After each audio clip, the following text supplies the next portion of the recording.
मिश्रण दो प्रकार के होते हैं, समांगी मिश्रण और विषमांगी मिश्रण। विषमांगी मिश्रण फिर दो प्रकार के होते हैं, कोलाइड और निलंबन। तो आइए हम लोग निलंबन के गुणधर्मों के बारे में देखते हैं। यहां से आपके एग्जाम में प्रश्न जो है पूछे जाते हैं। निलंबन एक विषमांगी मिश्रण है। निलंबन एक विषमांगी मिश्रण है, यानी अगर आप निलंबन को देखेंगे तो जो इनके कण होते हैं कुछ हिस्से में ज्यादा होते हैं, कुछ हिस्से में कम होते हैं, यानी अलग अलग हिस्सों में इनके कणों की जो मात्रा है वो अलग अलग होगी, है ना। यानी पूरे मिश्रण में जो भी इनके कण है उनका संगठन एक समान नहीं होता है ना। कहीं पर आपको ज्यादा दिखने को मिलेंगे और कहीं पर आपको कम देखने को मिलेंगे।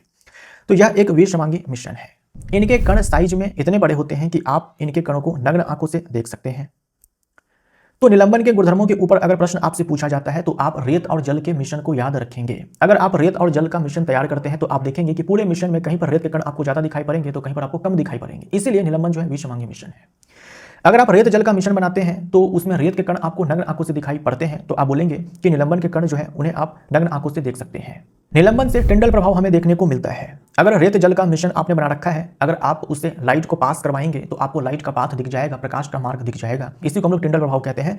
निलंबन टिंडल प्रभाव को दिखाता है। अगर आप रेत और जल के मिश्रण को, जो कि एक निलंबन है, उसे शांत छोड़ देंगे तो कुछ समय के बाद आप देखेंगे कि जो रेत के कण हैं वो नीचे तल में आकर के बैठ जाते हैं। तो अगर ऐसा होता है तो हम बोलते हैं कि जो मिश्रण है वो अस्थायी है, अनस्टेबल है। ठीक है, अनस्टेबल है।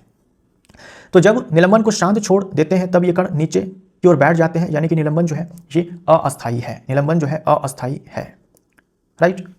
रेत जल के मिश्रण से आप रेत के कणों को छान करके अलग कर सकते हैं। इनके कण साइज में इतने बड़े होते हैं कि छानन विधि द्वारा इन कणों को मिश्रण से अलग किया जा सकता है। ठीक है, तो फिल्टर पेपर की मदद से जो है आप रेत के कणों को अलग कर सकते हैं रेत जल के मिश्रण से, जो कि अपने आप एक निलंबन है। तो आप याद रखेंगे निलंबन के कणों को छान करके अलग कर सकते हैं, जबकि विलयन के कणों को नहीं कर सकते हैं।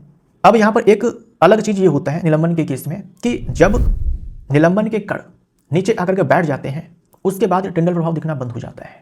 ये टिंडल प्रभाव तब तक ही दिखते हैं जब तक निलंबन में जो निलंबित कण होते हैं, सस्पेंडेड पार्टिकल्स होते हैं, वो पूरे माध्यम में मिश्रण में फैले होते हैं। एक बार जब इनका सेडिमेंटेशन हो जाता है, यानी सारे के सारे जो निलंबित कण होते हैं नीचे आकर के बैठ जाते हैं, उसके बाद टिंडल प्रभाव नहीं दिखता है। ठीक है, तो जब सभी कण नीचे बैठ जाते हैं तो निलंबन समाप्त हो जाता है, यानी सस्पेंडेड पार्टिकल्स सब के सब आकर के बर्तन के नीचे जो है तल में आकर के बैठ जाते हैं। उसके बाद ये प्रकाश की किरण को नहीं फैला पाते हैं, इसलिए टिंडल प्रभाव जो है वो रुक जाता है। ठीक, तो जब सारे के सारे निलंबित कण तल में आकर के बैठ जाएंगे उसके बाद टिंडल प्रभाव नहीं दिखेगा। जब तक ये कण निलंबित रहेंगे पूरे के पूरे समष्टि में तब तक टिंडल प्रभाव दिखेगा। तो अगर आपसे ये पूछा जाता है कि क्या निलंबन टिंडल प्रभाव को दिखाता है, तो आप बोलेंगे यस दिखाता है। ठीक है, लेकिन कुछ समय के लिए दिखाता है और उसके बाद दिखना ये बंद हो जाता है। लेकिन अगर यस और नो में आंसर देना हो कि क्या सस्पेंशन, क्या निलंबन टिंडल प्रभाव को दिखाता है, तो आप बोलेंगे बिल्कुल दिखाता है।